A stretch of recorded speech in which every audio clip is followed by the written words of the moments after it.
হাদিরিন, এই পর্যায়ে গুরুত্বপূর্ণ বক্তব্য রাখবেন বাংলাদেশ জামাত ইসলামী চট্টগ্রাম দক্ষিণ জেলার সেক্রেটারি, সম্মানিত অ্যাসিস্ট্যান্ট সেক্রেটারি, বাঁশখালী উপজেলা পরিষদের সাবেক চেয়ারম্যান,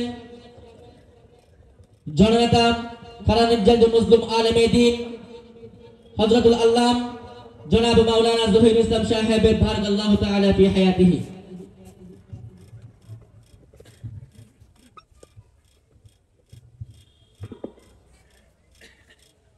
আসসালামু আলাইকুম ওয়া রাহমাতুল্লাহি ওয়া বারাকাতুহু। আমরা কেন আছেন? আলহামদুলিল্লাহ নাহমাদুহু ওয়া নাস্তাঈনুহু ওয়া নাস্তাগফিরুহু ওয়া নুসাল্লি আলা রাসূলিল কারীম, আম্মা বা'দ। আমাদের প্রান্তীয় এলাকা ঐতিহ্যবাহী সাধনপুর জেলার বাণীগ্রাম বাজারের প্রাঙ্গণে আজকে বৈলগাঁও বাণীগ্রাম নতুন বাজারে প্রাঙ্গণে আয়োজিত আলামিন ইসলামী ছাত্র কল্যাণ সংস্থা কর্তৃক ষষ্ঠবারের মতো মাহফিলে সিরাতুন নবী সাল্লাল্লাহু আলাইহি ওয়াসাল্লাম এর সম্মানিত সাহেবে সদর জনাব আলহাজ আবু বকর সাহেব আব্দুল্লাহ জিল্লা, সম্মানিত পরিচালক তন্দুরুল উলুম মাদ্রাসা মাওলানা মনিরুল হক সাহেব, সম্মানিত মুহাদ্দিস হালিশা মাদ্রাসা হাইলদুল মাদ্রাসা মাওলানা রফিউল করিম দলালি, খতিব আশরাফ আলী জামি মসজিদ পটিয়া মাওলানা রুহুল আমিন সাহেব, আমাদের পরিচালক নওগাতুল মাদ্রাসা। মাহফিলে বিশেষ অতিথি হিসেবে উপস্থিত থাকবেন এলাকার কৃতি সন্তান নির্বাচিত সম্মানিত চেয়ারম্যান জনাব কেএম সালাউদ্দিন কামাল। মাহফিলে প্রধান আলোচক হিসেবে আলোচনা করবেন সুদূর চট্টগ্রাম থেকে এসেছেন, যিনি চট্টগ্রাম বিশ্ববিদ্যালয়ের একজন মেধাবী ছাত্র, আলিশা কেন্দ্রীয় জামে মসজিদের সম্মানিত খতিব হাফেজ মাওলানা মহিউদ্দিন মাহমুদ সাহেব আব্দুল্লাহ জিল্লা। এই মাহফিলে মঞ্চে আপনারা আলোচনা শুনছেন, যিনি ছাত্র নিবাসী রাঙ্গামাটি থেকে আগত ফারুক আজম মাদ্রাসার সম্মানিত সুপার মাওলানা মোহাম্মদ আবুল হায়াত মিয়াজি আব্দুল্লাহ জিল্লা। আলোচনা পেশ করলেন হাফেজ মাওলানা রাহমাতুল ইসলাম সাহেব, মাওলানা মোহাম্মদ মাহিউদ্দিন সাহেব, মাওলানা ফতিউল আলম সাহেব, মাওলানা জুনাইদ আমিন চৌধুরী সহ সম্মানিত উলামায়ে কেরাম। মঞ্চে উপস্থিত আছেন আপনাদের এলাকার কৃতি সন্তান জনাব মহিউদ্দিন ভাই সহ জনাব কামাল উদ্দিন ভাই সহ সম্মানিত সুধীমণ্ডলী, ছাত্র কল্যাণ সংস্থার দায়িত্বশীল ভাইরা, উপদেষ্টাবৃন্দ, আমাদের বাণীগ্রাম বৈলগাঁও নতুন বাজারে সম্মানিত ব্যবসায়ী ভাই সহ রাজনৈতিক নেতৃবৃন্দ, ছাত্র শিবিরের নেতৃবৃন্দ, যুবক ভাইরা, ছাত্র ভাইরা, মেঘের আবার দ্রুত যাচ্ছে সম্মানিত আমার মস্তুরার মা বোনেরা, সুপ্রিয় সাংবাদিক ভাই সব, প্রশাসনের কর্মকর্তাবৃন্দ, সর্বস্তরের উপস্থিতি, আসসালামু আলাইকুম ওয়া রাহমাতুল্লাহি ওয়া বারাকাতুহু। আমাদের চতুর্পার্শ্বে হিন্দু সম্প্রদায়ের অনেক ব্যবসায়ী, সুদী মহল, ব্যবসায়ী মহল, ছাত্র, বিভিন্ন পেশাজীবী আছেন, তাদেরকেও এই মাহফিলের পক্ষ থেকে আমরা অভিনন্দন জানাচ্ছি। আসসালামু আলা মান ইত্তাবা'আল হুদা। সম্মানিত উপস্থিতি, আলামিন ইসলামী ছাত্র কল্যাণ সংস্থা এমন একটি মুহূর্তে আজকে মাহফিলের আয়োজন করতে যাচ্ছে, যে মুহূর্ত বাংলাদেশের জন্য অত্যন্ত সংকটাপন্ন, যে মুহূর্ত বাংলাদেশের জুলাই আগস্টের অভ্যুত্থানের পর ১,৫০০ অধিক এই দামাল ছাত্ররা বাংলাদেশের উপর ১৫-১৬ বছর ধরে জগদ্দল পাথরের মতো বসে থাকাছে জালিম শাসককে বিতাড়িত করে বাংলাদেশকে দুঃশাসন মুক্ত করার জন্য যারা রক্ত দিয়েছেন, আমি তাদের মাগফিরাত কামনা করছি। সে শহীদদের আল্লাহর দরবারে উত্তম দরজা কামনা করছি।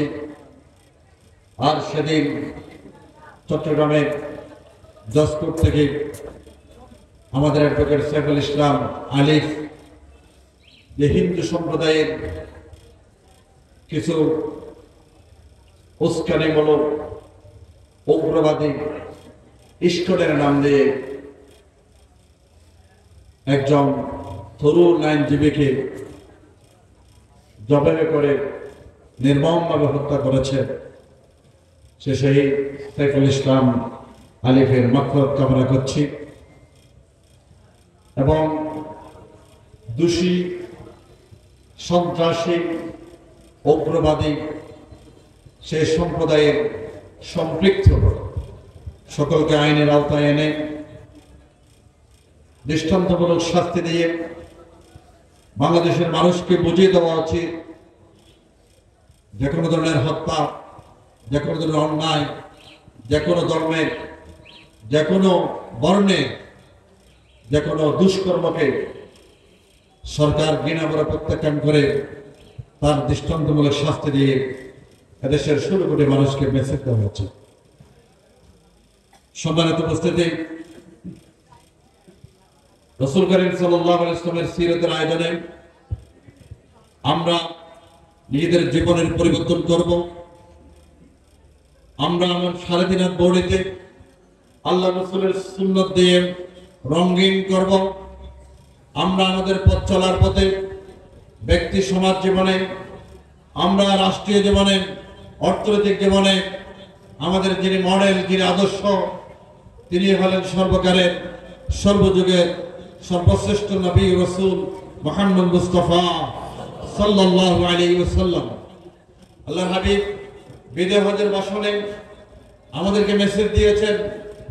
লাখো সাহাবীর মাঝে উনি 10ম হিজরি বিদায় হজের ভাষণে আরফাতে জবলের রহমত থেকে জানিয়ে দিয়েছেন, তোমরা যতদিন আমার রেখে যাওয়া কিতাবুল্লাহ এবং সুন্নাত রাসূলের এই পথ থেকে সরে যাবে, এই পথ আঁকড়ে ধরবে, কিতাবুল্লাহ সুন্নাত রাসূল তোমরা আঁকড়ে ধরবে, ততদিন তোমরা বিপদগামী হবে না, সংসারে জ্বালা যন্ত্রণা হবে না, রাষ্ট্রে ঝামেলা হবে না, অর্থনীতিতে এই দশা হবে না, যদি তোমরা আল্লাহর কিতাব রাসূলের সুন্নাত তোমরা আঁকড়ে ধরো।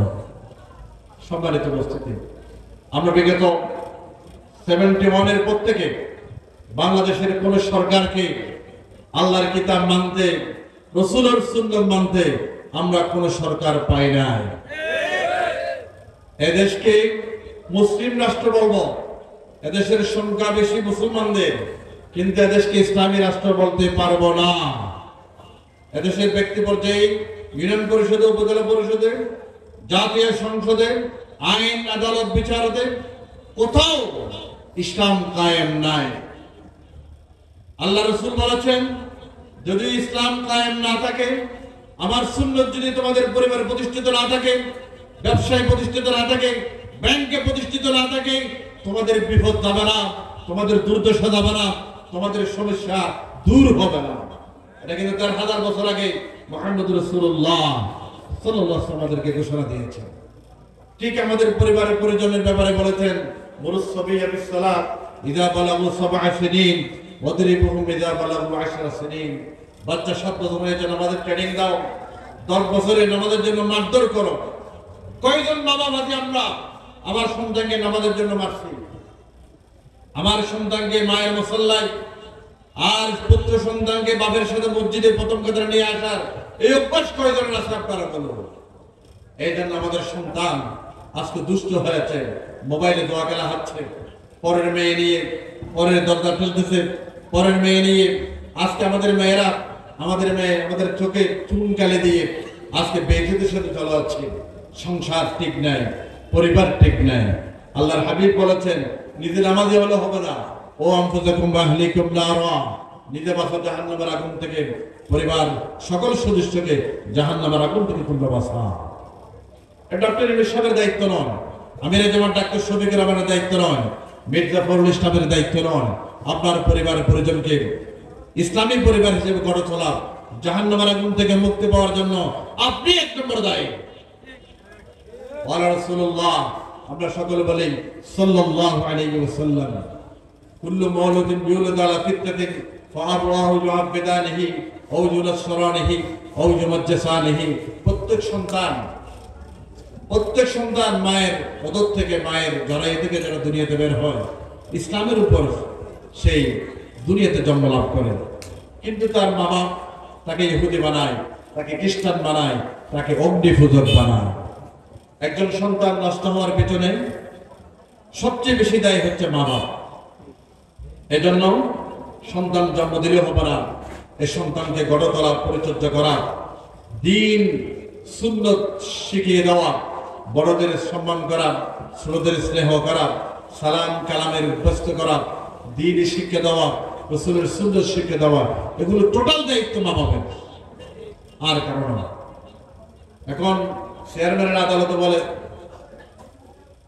আমার কথা শুনো না, আমার বউ কথা শুনো না, বাচ্চার কথা শুনো না, আমার মেয়ের কথা শুনো না, আমার সংসারে আগুন জ্বলছে। আমরা সংসারে আগুন না জ্বলে কোথায় চলবে? আপনি আল্লাহ রাসূলের বিরোধিতা করেছেন, 7 বছর মসজিদের পথ দেখান নাই, মায়ের মুসল্লায় নামাজ পড়িয়ে দেওয়ার নাই, 10 বছর নামাজ জন্য মারেন নাই, এই তাদিব, এই ট্রেনিং আপনি দেন নাই। আমরা সন্তান কিভাবে মানুষ করবো? সম্মানিত উপস্থিতি, পারিবারিকভাবে ইসলামী ফ্যামিলি গড়ে তোলা, ইসলামী পরিবার গড়ে তোলার দায়িত্ব একবার মা বাবার। সম্মানিত ভাই, সব আমাদের সন্তানের মোবাইলে দোয়া খেলা করতেছে। আজকে চুরি ডাকাতের সাথে সন্ত্রাসের সাথে আমাদের সন্তান বিএপি ফ্যামিলি, অভিজাত ফ্যামিলির সন্তান মতো নষ্ট হয়ে যাচ্ছে। আল্লাহ হাবিব বলেছেন, আল ওয়াহিদাতু খায়রুম মিন জালিসিস সু। আমার সন্তান কার সাথে ঘুরফাক করতেছে, রাত্রে কার সাথে ঘুরতেছে, সারা রাত কার সাথে ঘুরতেছে। ঈদের দিনে আমার বড় বড় মেয়েরা কার বাড়িতে যাচ্ছে, কোন পার্কে যাচ্ছে, বিচে যাচ্ছে, কোন হালতো ভাই মামাতো ভাইয়ের সাথে অবাধ মেলামেশা করছে, এগুলোর কোনো ঠিক ঠিকানা নাই। মুসলমান ফ্যামিলির পরিচয়, মুসলমান ফ্যামিলির চরিত্র হতে পারে না। এগুলোর দোষ, এগুলোর গজব, এগুলোর লাগানত শুধু আমরা একবার আমাদের পরিবার পাচ্ছি, আমরা সন্তানরা, আমরা মা বাবার করতেছি। সম্মানিত ভাই, আমরা মা বোনেরা রাসূল সাল্লাল্লাহু আলাইহি ওয়াসাল্লামের সুন্নাত মতে আমাদের পরিবারের গণতন্ত্র হবে। বিয়ের অনুষ্ঠানে অশ্লীল নাচ গানের ব্যবস্থা করি, মেয়েকে, আমার স্ত্রীকে বেগানা মানুষের সামনে স্টেজে তুলে এলে মূর্তির মতো তুলে দেখায়। আমরা মেয়েদের অনুষ্ঠানে শরীয়ত গর্বিত নাচ গানের আয়োজন করি। আল্লাহর হাবিব 1000 বছর আগে উম্মতের ব্যাপারে ঘোষণা দিয়েছেন, ইন্নাল গলা ইউনবাতুল নাফাকা ফিল কলবি কামা ইউনবাতুল মাউ যারআ। ফসল ফলার জন্য যেমন পানি লাগবে, পানের বড় চাষের জন্য, পান চাষের জন্য পানি লাগবে, আমাদের ফান্ডেশন চাষের জন্য পানি লাগবে, ক্ষেতের জন্য যেমন পানি লাগবে, মুসলমানের সন্তান মুনাফিক হওয়ার জন্য গান বাজনা লাগবে। আমরা ইয়ারফোন দিয়ে ফাঁসা গান শোনাচ্ছেন, মোবাইলে খারাপ ছবি, মেমোরি কার্ড দিয়ে খারাপ গান দেখতেছে, কম্বলের ভিতরে আপনার সন্তান নষ্ট হয়ে যাচ্ছে, আপনার মেয়ে নষ্ট হয়ে যাচ্ছে। এ ব্যাপারে 1 নম্বর দায়ী মা বাপ, আর কেউ নয়। সম্মানিত ভাইরা, আমরা আল্লাহ রাসূলের সুন্নাত মতে পরিবার গড়ে তুলব। আজকে সিরাতুন নবী সাল্লাল্লাহু আলাইহি ওয়াসাল্লাম আমাদেরকে শিক্ষা দিচ্ছে, ও আনফুসাকুম, আজকে নিজকে রক্ষা করো, নিজের 3.5 বডিতে আল্লাহ রাসূলের সুন্নাত দিয়ে গড়ে তোলো। আজকে জুমবার ঢুকছে, আগামীকাল জুমবার, বিশুদ্ধের সূর্য অস্ত যাওয়ার পর থেকে জুমবার শুরু। আল্লাহর হাবিব বলেছেন, বিশুদ্ধ জুমবারে আমার উপর রাসূল আলাইহিস সালাম, আমার উপর বেশি বেশি দরুদ শরীফ পাঠ করো। আলহামদুলিল্লাহ, আলহামদুলিল্লাহ। এই ট্রেনিং পরিবারে দিতে হবে। জুমবার রাত্রে আজকের সূর্য অস্ত যাওয়ার পর আগামীকাল সূর্যাস্ত পর্যন্ত কেউ যদি ইন্তেকাল করে আল্লাহ তাআলা কবরে তার মাফ করে দিবেন। আলহামদুলিল্লাহ, আলহামদুলিল্লাহ। গোবর আতর লাগানো সুন্নত, গোসল লাগানো সুন্নত, দরুদ শরীফ পড়া সুন্নত, মসজিদে ঢুকে বসার আগে তাড়াতাড়ি 2 রাকাত দুহুরুল মসজিদ তাহিয়াতুল ওযু পড়া সুন্নত, ইমামের খুতবা পড়া সুন্নত, খুতবা শোনা সুন্নত, খুতবা পড়ার শেষে নামাজের আগে আগে মসজিদে ঢুকে আর 2 রাকাত পড়ে বাড়ি চলে যায়, এটার নাম কোন সিস্টেমে পড়ে না। জুমার দিন সর্বাগ্রে যিনি ঢুকবেন উনি একটি ওট জবে করার সমান সওয়াব পাবেন। আলহামদুলিল্লাহ। 2 নম্বরে গেলে গরুর মতো একটা গরু জবে করার সওয়াব পাবেন, সৎকার সওয়াব পাবেন। 3 নম্বরে ছাগলের সওয়াব পাবেন। 4 নম্বরে মুরগির সওয়াব পাবেন। 5 নম্বরে একটা ডিম সৎকার করলে যে সওয়াব, অনুরূপ সওয়াব পাবেন। আলহামদুলিল্লাহ। জুমার দিনে যাওয়ার প্রতিযোগিতা করি না, এমনি আল্লাহর রাস্তায় 10 টাকা দেওয়ার তৌফিক আমার নাই, মানসিকতা আমার নাই। জুমার দিন প্রতিদিন মুয়াজ্জিনের আগে সকালবেলায় দুহার নামাজ, শাস্তের নামাজ পড় 9টা-10টার মধ্যে মসজিদে ঢুকে যান, আল্লাহর রাস্তায় একটি ওট জবে করে সদকা করলে যে সওয়াব পাবেন, জুমার দিন 1 নম্বর প্রবেশকারী ব্যক্তি সেই সওয়াব পাবেন। আলহামদুলিল্লাহ, আলহামদুলিল্লাহ। কওলুল মা'রুফুন সাদকা, কথাবার্তা যদি ভালো কথা বলেন সেটাও সাদকা, সেটাও আল্লাহর রাস্তায় দান। আলহামদুলিল্লাহ। ইমাদাতুল আযানি তরিকিন নাস সাদকা, ওদের কষ্টদায়ক জিনিস দূরে সরাবেন, পায়খানা দূরে সরাবেন, কষ্টদায়ক জিনিস দূরে সরাবেন, একটি গর্ত ভরাট করে দিবেন, একটা গাছের কুটি আটকে আছে সরাই দিবেন, এটা আল্লাহ রাসূল বলেছেন সদকা। আপনি পথের কাটা দূরে সরিয়ে দিবেন নয়, আপনার গুনাহ আল্লাহ সরিয়ে দিবেন। আলহামদুলিল্লাহ, আলহামদুলিল্লাহ। সম্মানিত ভাইরা, এগুলো হচ্ছে রাসূলের সুন্নাত, আল্লাহ রাসূলের সিরাতের আলোচনাতে এগুলো সিদ্ধান্ত নিতে হবে। রাসূল সাল্লাল্লাহু রাকাআতাল ফজরে খায়রুম মিনাদ দুনিয়া ওয়া মা ফিহা, ফজরের নামাজের 2 রাকাত, ফজরের নামাজের জামাতের সাথে 2 রাকাত নামাজ এক ফালায় দিলে, আর দুনিয়ার সমস্ত নিয়ামত এক ফালায় দিলে, সমস্ত সদকা সমস্ত দানের সব এক ফালায় দিলে, ফজরের নামাজের ফরজ 2 রাকাতের ফালা বাড়ি হবে ইনশাআল্লাহ, ইনশাআল্লাহ। কয়জন আছি আমরা ফজরের নামাজের প্রথম রাকাতে প্রথম কাতারে আমরা ইমামের সাথে নামাজ পড়তেছি, এমনি শান্তি আশা করতেছি, এমনি জান্নাত আশা করতেছি। আহাসিবান নাস আন ইউতরাকু আন ইয়াকুলু আমান্না, আমরা ভোটার তালিকায় নাম থাকলে, আইডি কার্ডে মুসলমানের নাম থাকলে আমাদেরকে ছেড়ে দেওয়া হবে না।